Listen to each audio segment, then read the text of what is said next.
NC캠 빠르게 살펴보도록 하겠습니다. 자, 아침에도 뉴스가 지금 쭉 나오고 있습니다만 중국과 일본의 분쟁이 다시 격화되는 흐름을 보이고 있습니다. 중일 분쟁 수혜로 해서 우선 처음에 스타트에서는 여행주들 같은 경우 수혜를 받았었죠.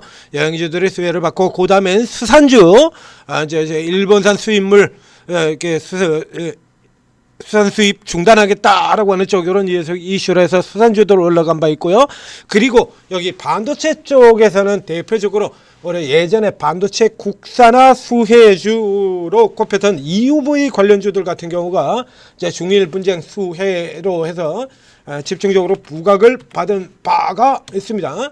동진세미캠, 동진세미캠이 어떤 종목인지 쭉 동진세미캠에서는 굉장히 자주 나왔죠. 제가 여러 번 거쳐 설명 들어가고 이 동진세미캠이 성장에 나온 시나리오 자체도 동진세미캠, SNS텍 이쪽에 이런 시나리오 자체도 여러 번을 걸쳐서 설명드린 바 있습니다. 반도체 국산화 대표주, 자 동진세미캠 그리고 SNS텍. 동진세미캠보다 훨씬 더 강한 종목 SNS텍 여기는 이미 신고가 이게 사상 최고가야. 여기까지 올라 들어간 바 있고 여기 SNS텍 같은 경우도 역시 똑같이 마찬가지 이게 다 같이 움직여 들어가요. 지금 들어가는 거 여기서 이제 삼양 NC캠 같은 경우 이 SNS텍은 이 중에서 가장 중기로 거래라는 얘는 단기로 거래할 이유가 없는 종목입니다. 그러니까 단기로 이익을 거래 가지고 그렇게 크게 덕을 보지 못하고요. 앞서서 주가가 이렇게 밀려 떨어져 내려왔을 때 자 중기로 묻어버리시라라고 중기 매수 추천이 나간 종목이죠. 그리고 그 사이에 그 뒤에 이제 동진세미캠의 경우는 여기도 단타로는 사실 그렇게 올리는 종목은 아니에요. 그래서 요 동진세미캠은 SNS보다 조금 짧게 그래서 일주일 에서 한 달 요 정도에 들어간 스윙에서 롱스윙으로 다루는 형태의 종목이 되는 거고요. 그래서 동진세미캠이라든가 이런 종목들이 올라 들어갈 때 단타로 여러분들이 좀 더 짧게 1박 2일 혹은 장중 단타로 들어갈 수 있는 종목으로 삼양 NC캠 이 종목을 설명드린 바가 있습니다. 이게 간단하죠. 앞서서 이제 동진세미캠 같은 종목들 여러 번 추천을 드렸었고 그리고 오늘 아침에도 지금 천재 리더님이 분석이 나갔는데요. 자 이게 똑같아요. 분야가 포토 동진세미캠 여기 쭉 나오는 이 주 이슈와 삼양 NC캠이 똑같습니다. 지금 나오는 거 뒤에 쭉 들어가서 살펴보면 EUV 포토 레지스트용 소재, 그렇죠? 포토레지스트.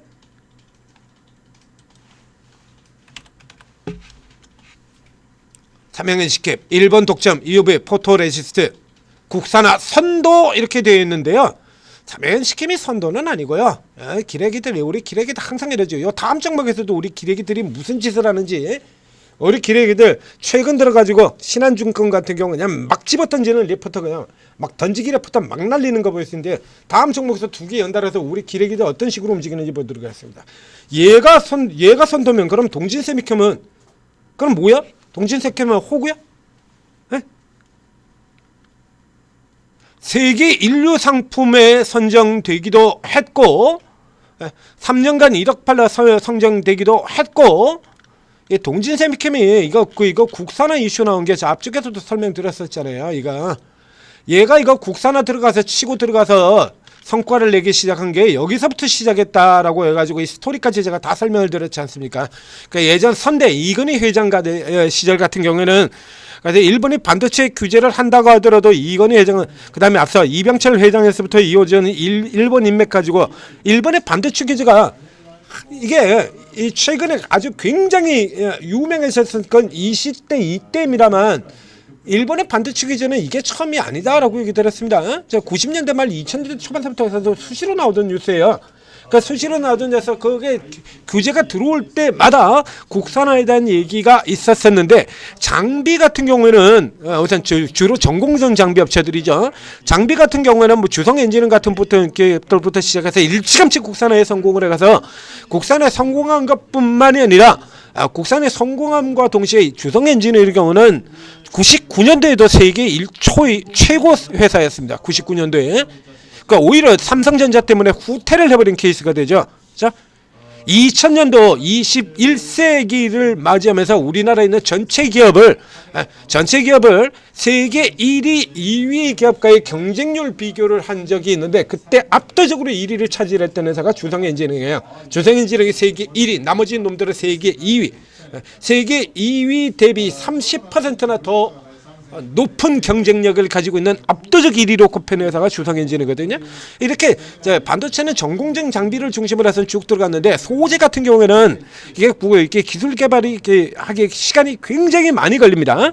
그러니까 당연히 상대적으로 좀 비싸죠. 참 비쌀 수밖에 없죠. 그러니까 그냥 뭐 규제했다가도 뒤쪽에 인맥을 통해 가지고 슬슬슬슬 가지고 풀어버리고. 왜냐면 그러면 삼성전자한테 그렇게 되면 일본 기업들도 피를 보거든요. 똑같이 지난번에 나왔던 것처럼. 그래서 지난번 규제 같은 경우도 그래서 일본 기업들이 우리나라에 공장을 세운다 그러고 그건 난리를 쳤었지 않습니까? 삼성전자가 날아가 버리면 자기네들도 피 보거든요. 그러니까 일본 있는 기업들이 수를 써가지고 어영부영 조금씩은 약간 타격을 받고 그리고 규제 해제되고요. 그러고 나다 보니까 도로 일본산으로 이렇게 계속 되돌아가고 그랬었는데 지난번 시즌 같은 경우는 이근회장이 없었습니다. 그리고 이재용은 뒤끝이 굉장히 강한 인물이기 때문에 저렇게 물먹은 경우에 그걸 잊지를 않는다. 그래서 이번 같은 경우는 이 국산화 기업들 같은 경우 제품을 채택을 해서 쓸 것이다 라는 얘기를 드리고 그리고 이거 투자 들어갔던 기업이죠. 중기 투자로 들어갔던 기업입니다. 그래서 여기 같은 경우에 포토레지스트 얘가 선두고요. 그러니까 삼양 MCK 같은 경우는 얘 올라 들어가면 그냥 이거 들어가는 거 보고 그대로 따라 들어가시면 돼요. 삼양 MCK 다시 보여드리겠습니다. 앞서도 삼양 MCK 이거 보여드렸는데요. 네? 지금도 그렇죠. 이렇게 됩니다. 그래서 동진 세미캠이 올라 들어와가지고 뚫고 나가게 되면 NC캠이 후발인 NC캠이 더 빠르게 올라간다. 자, 뒤에 출발해가지고 변동성이 더 파괴적인 변동성을 보인다라고 얘기드렸습니다. 그래서 동진 세미캠이 올라 들어가는 흐름 지금 이제 4.8% 보이고 있어요. 60일 위로 올라 들어가게 된다라면, 그래서 예를 들면 동진 세미캠이 한 7%, 8% 정도 나오게 된다라면 얘는 더 빠르게 올라간다라고 표시를 드렸었죠.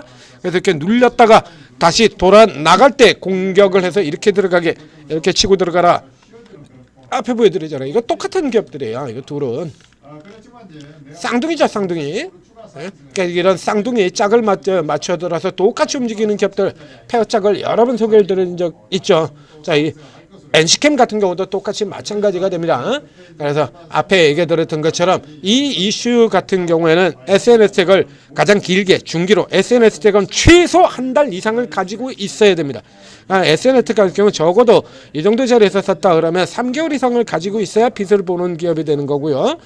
다시 설명드리면 동진세미캠의 경우는 짧은 스윙에서부터 시작해서 한 달 정도까지, 그러니까 랠리가 반도체가 전체적으로 랠리 나오는 구간이라 그러면 한 달 정도가 되는 거고요. 지금 이제 반도체 전체가 랠리가 나오지 않는 구간이기 때문에 여러분들이 적어도 한 3일 이상 정도는 보통 3일 가지고 있는 스윙 투자자들의 접근 가능 종목이 될 테고요.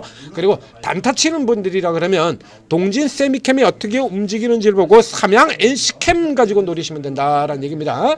자, 세 개의 종목 구분해서 설명드렸습니다. 천재투자TV 구독, 좋아요 눌러주시고, 자, 9시 지금 장 개장이 됐어요. 자, 이렇게 오늘 같은 경우도 여전히 변함없이 뭐 삼성전자하고 하이닉스하고 또 따로 놀고 있죠. 이제 미증시가 계속해서 올라 들어가면서 외국인들이 쇼커버로 들어오고, 그리고 우리 증시 같은 경우도 지수는 좀 올라 들어왔습니다만 시장 전체로 오르고 내리고 정신없는 상황은 계속해서 이어지고 있죠. 자, 요게 이제 최근 들어오신 분들 같은 경우는 당장 삼성전자하고 하이닉스가 계속해서 따르는 것만으로도 당황스럽죠. 근데 이런 흐름들이 뭐 늘상 있어 왔던 흐름이다라는 얘기예요. 그래서 이 시장 롱숏 박스로 들어가게 되고, 그래서 이 박스로 들어가게 되면 어떤 식의 움직임을 보이게 될 것이고, 이런 거 설명 다 드렸지 않습니까? 자, 다 드렸죠. 그래서 이런 쪽에서는 이제 개별 종목 공략으로 들어가야 된다는 얘기입니다. 그러니까 여러분들은 개별 종목이 어떤 식으로 움직이는지 잘 모르잖아요.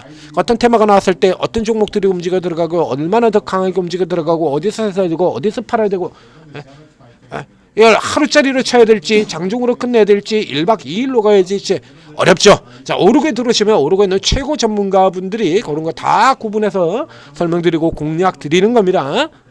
자, 이거 오르게 들으시면 뭐 똑같이 단타를 친다고 하더라도 재료주 단타하는 분도 있고 테마주 단타하는 분도 있고 급소매매 단타하는 분도 있고 세력형 급등주 단타하는 분들 있고 스타일이 다 틀리거든요. 그래서 쭉 들어서 쭉 자리 잡고 살펴보시면서 전문가 스타일을 먼저 파악을 하셔야 돼요. 그러니까 여러 번 스타일의 전문가가 맞춰주기를 요구를 하는 게 아니고 들어가자마자 아무 방이나 들어가서 상한가 오늘 상한가 종목 없나요? 뭐 이런 거 하지 마시고요. 자, 중장기 투자하는 사람들 방에 들어가지고 오늘 상한가 종목 없나요? 그러면 답이 나옵니까? 그러니까 방금 설명드렸던 것처럼 이렇게 SNS 같은 종목들 최소 한 달 이상 중기로 들어갑니다 라고 해서 들어가는 이런 방에 들어가서 오늘 상한가 종목 없나요? 그럼 안 나오죠. 그러면 자, 그런데 그러면 이런 종목들 같은 경우는 단타로 가능하잖아요. 상한가. 그러니까 방을 골라서 들어가야죠. 그래야 여러분들이 원하는 대로 잘 맞춰줄 수 있을 거 아닙니까? 그래서 잘 살펴보시고 여러분과 가장 맞는 전문가 그리고 그 여러분들의 약점을 보완해 줄 수 있는 전문가들이 또 있죠. 재료주만 단타 나옵니까? 세력주도 나오고 테마주도 나오고 다 나오잖아요. 건설 같은 경우는 테마로 돌지 않습니까? 그러면 이제 테마주 집중으로 공략하시는 분들, 세력급등주 공략하시는 분들 이런 분들이 더 유리하겠죠. 그러면 여러분들이 재료주 중심으로 하고 있다가도 저쪽에서 기회가 나오면 저쪽에 있는 거 먹을 수 있잖아요. 단타 같은 경우에. 자, 잘 활용하셔서 오늘도 성공 투자하시기 바랍니다.